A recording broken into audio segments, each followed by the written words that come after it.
આંદોલન કોઈ પાર્ટીના દબાણથી કે કોઈ વ્યક્તિના બેકસીટ ડ્રાઇવિંગથી નહીં ચાલે. આ આંદોલન પશુપાલકોની લડત છે. આ વાત અમે નહીં, યુવરાજસિંહ જાડેજાએ કરી છે. નમસ્કાર, હું છું મમલ. તો આવો સાંભળીએ વધુમાં યુવરાજસિંહ જાડેજા શું કહી રહ્યા છે. આખા દહેગામ હોય કે ગાંધીનગર હોય કે આખા ગુજરાતની અંદર એ સર્વવિદિત થઈ ગઈ છે કે છેલ્લે તો આ જ કરવાના છે, બરાબર. છેલ્લે તો હિન્દુ મુસ્લિમ લાવવાના, ચપલા ચવાણા લાવવાના અને બધું જ છેલ્લે છે એ મેનેજ કરી લેવાના છે. ભલે ખોટું લાગે પણ કહી દઉં કે કોઈ પાર્ટીના દબાણથી કે કોઈ પાર્ટીની દોણવણીથી કે કોઈ સમિતિ કે ખેડૂતો કે આંદોલનથી આ આંદોલન એ નથી ચાલતું. આ આંદોલન એ સ્વયંભૂ ચાલે છે. ઇવન મારાથી પણ નહીં, બરાબર. હું કાંઈ એટલો બહુ મોટો વ્યક્તિ નથી, પરંતુ મારાથી પણ નહીં. પશુપાલકો ખેડૂતોનો હિત જેમાં હશે તે જ રસ્તે ચાલશે.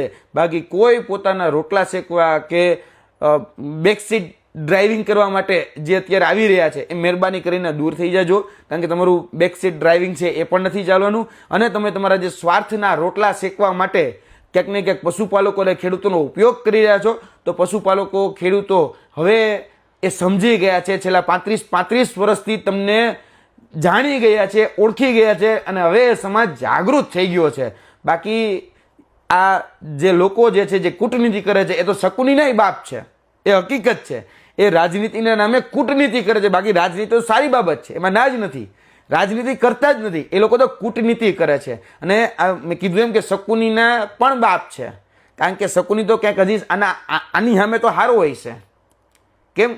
કારણ કે એ આ ભાગલા પાડો અને રાજ કરો એ નીતિ નહોતા અપનાવતા.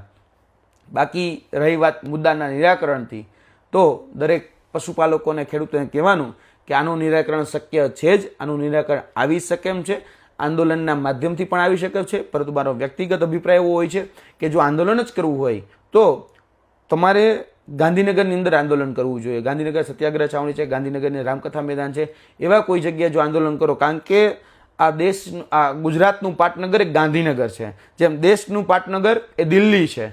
એ રીતે તમે જોયું છે કે રામલીલા મેદાન હોય તો બધા જ લોકો ત્યાં આવીને આંદોલન કરે, જેથી કરીને દિલ્હીની સરકારને ખબર પડે. જો ગુજરાતની સરકારને તમે ખબર પાડવા માંગતા હોય, ગુજરાતના સત્તાધીશોને તમે ખબર પાડવા માંગતા હોય તો આંદોલન એ ગાંધીનગરમાં થાય. પરંતુ જે કૂટનીતિઓ કરે છે એ તમને ક્યાંક ને ક્યાંક રોકી રહ્યા હશે કે તમને એમ કહેશે કે ભાઈ ગાંધીનગર ન જવાય, દહેગામમાં જ કરાય, ફલાણું ઢીકણું ઘણું બધું.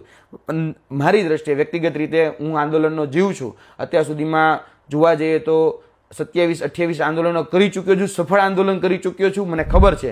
યુવરાજસિંહ જાડેજાની વાતથી તમે કેટલા સહેમત છો? કોમેન્ટ કરીને મને જરૂરથી જણાવજો. અત્યાર માટે બસ આટલું જ. ધન્યવાદ.